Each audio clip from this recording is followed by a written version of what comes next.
Hello there and welcome to my channel. My name is Amanda and today I'm going to be sharing with you my recipe for a latte inspired by Starbucks' famous holiday treat, the Cranberry Bliss bar. This recipe does have quite a few ingredients and I will list them all in the description. The first thing we're going to do is make our cranberry brown sugar syrup.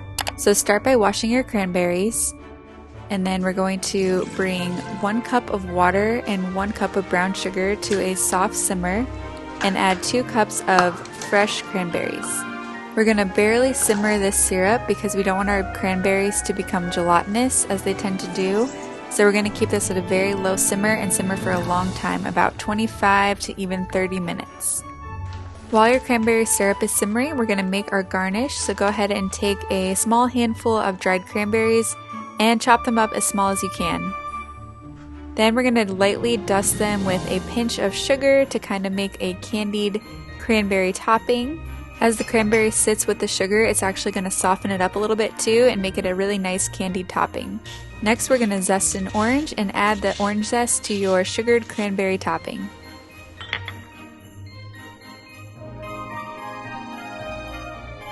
Go ahead and set your topping aside until we're ready to build our latte at the end. Toward the end of our time making the syrup, we're going to start to break down our cranberries with the back of a spatula or a wooden spoon. So we're just going to release all the juices and stir it together really well so that we can get the most flavor out of the cranberries. When your cranberries are soft and the time is up, you can go ahead and turn off the heat and just let your pot cool off for a couple minutes before we strain it into a bottle.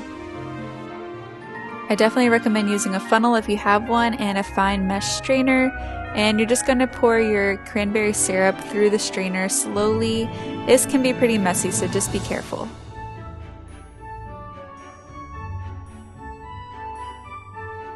You might also want to use a spatula to push the extra syrup through the strainer. Some of it can be a bit thick. When you're done straining your syrup, you have a beautiful cranberry syrup to use in cocktails, in coffee, and you can add it to ginger ale, anything you can think of. It's perfect for the holiday season, and this will keep in the fridge for about 2 weeks. Alright, the next component we're going to make is going to be our cream cheese whipped cream. So in our stand mixer, we're going to use the whisk attachment, and we're going to whisk our 8 ounces of cold cream cheese.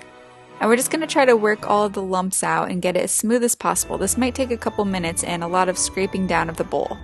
When you're satisfied with your cream cheese texture, you're going to slowly stream in 2 cups of cold, heavy whipping cream.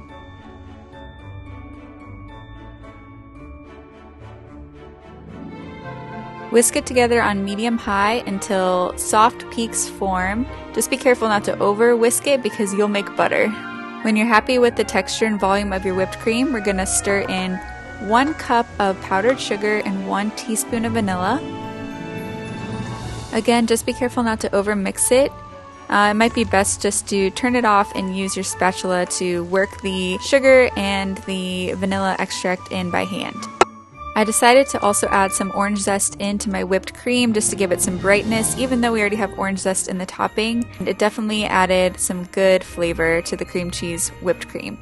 This next step is totally unnecessary, but if you want to be a little bit extra like me and you have the tools available, you can put your whipped cream into a piping bag with a star tip to make really pretty whipped cream.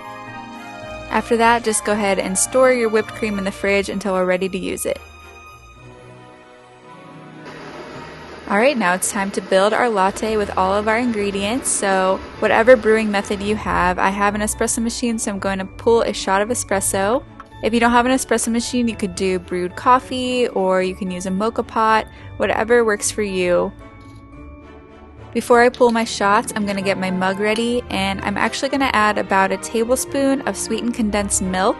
I decided this tasted really close to white chocolate mocha sauce, and it just adds a little bit of extra creamy sweetness, as well as adding my 1 tablespoon or so of my cranberry syrup. I like to have my espresso shot ready to go, and then I steam my milk first. If you don't have an espresso machine, you can definitely warm up some milk on the stove, or you can use a milk frothing tool, whatever you have again. This doesn't have to be exactly like this. As long as you have some hot milk and coffee, you can make a latte-inspired latte. Now that my milk is ready to go, I'm going to pour my shot right into my mug. And I stirred my espresso into my syrups just to make sure everything was really well incorporated. Alright, to make your latte, you're just going to add your milk to your espresso and syrup mixture. Now for the most fun part, we're going to top our latte with our homemade cream cheese whipped cream. Now of course you don't have to use this much whipped cream. I was mostly using all of this just for looks, but again, you do you. There's no rules here. And lastly, we're just going to top our latte with our beautiful cranberry orange sugared topping.